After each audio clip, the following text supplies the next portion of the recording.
वो सीरियल दिल्ली तो है क्या वाली, इसमें आप देखेंगे कि जब कुलसूम खबर के पास आती है और आकर कहती है कि ये खबर आपने कितनी बड़ी गलती कर दी है, आपको अंदाजा भी है। तो सुनते साथ ही खबर कहते हैं कि क्या गलती की है, तुम्हें नहीं पता कि मैंने बिल्कुल ठीक फैसला किया है कि जिस स्टेज पे मेरी सबरीना नहीं बैठ सकी है उस पर मैं क्यों शानजे को बिठाऊं। ये सुनते साथ ही कुलसूम कहती है कि यानी कि आप मेरी बेटी और अपनी बेटी के साथ सुतेलापन कर रहे हैं ना। तो सुनते साथ ही खबर कहता है कि सुतेलापन तो तुमने निकाला है सबरीना के साथ। ही सुनते साथ ही कुलसूम कहती है कि हमने कुछ भी नहीं किया है, जो भी कुछ हुआ है ना वो सिर्फ और सिर्फ उसकी अपनी वजह से हुआ है। तो सुनते साथ ही खबर कहता है कि हाँ ठीक है, मान लिया कि उसकी अपनी वजह से हुआ है, लेकिन एक बात याद रखना कि अगर मुझे जिस दिन ये बात पता चली ना कि इस सब में तुम्हारा भी हाथ था तो फिर देखना तुम्हारे साथ और शानजे के साथ क्या होगा। दूसरे सीन में आप देखेंगे कि जब अबीरा को अबीरा की माँ कहती है कि अबीरा बेटा बहुत दिन हो गए हैं, मैं बहुत ही ज़्यादा याद कर रही हूँ सबरीना को, तुम जाकर कहो ना उसे। तो ये सुनते साथ ही अबीरा कहती है कि मैं जाकर कहूँ उसे, मैं वहाँ पर कदम भी नहीं रखना चाहती हूँ,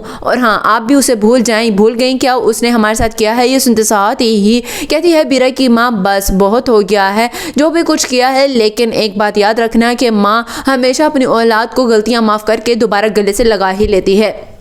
तो ये सुनते साथ ही बीरा कहती है कि हाँ वही तो आपकी बेटी है, आपको मेरी खुशियों की फिक्र नहीं है। तो सुनते साथ ही बीरा की माँ कहती है कि यही तो फ़र्क है तुम में और सबरीना में कि आज भी वो अगर चाहे ना और मैं उसे बुलाना चाहूँ तो वो ज़रूर आएगी मुझसे मिलने के लिए। सुनते साथ ही बीरा कहती है कि बस आपका लेक्चर ख़त्म हो गया है तो बस बंद कर दें, मैं जा रही हूँ हारून के साथ शॉपिंग करने के लिए। लास्ट सीन में आप देखेंगे कि जब सबरीना बचा लेती है मोहित को गिरने से तो मोहित सबरीना से कहते हैं कि खबरदार जो तुमने दोबारा मुझे हाथ लगाने की कोशिश की। तो सुनते साथ ही सबरीना कहती है कि मोहित क्या हो गया है, मैं आपको एक तो गिरने से बचा रही थी, इससे ज़्यादा चोट लग सकती थी आपको। तो सुनते साथ ही मोहित कहता है कि गिरने से बचा नहीं रही थी बल्कि तुमने तो मुझे इस हाल में बचाया और गिरा दिया है सबकी नज़रों में। ये सुनते साथ ही सबरीना कहती है कि अगर ऐसा ही है, आपको ऐसा ही लगता है तो ठीक है, मैं दोबारा आपके कमरे में और आपके पास नहीं आऊँगी, भले चाहे आपको कितनी ज़रूरत क्यों ना हो।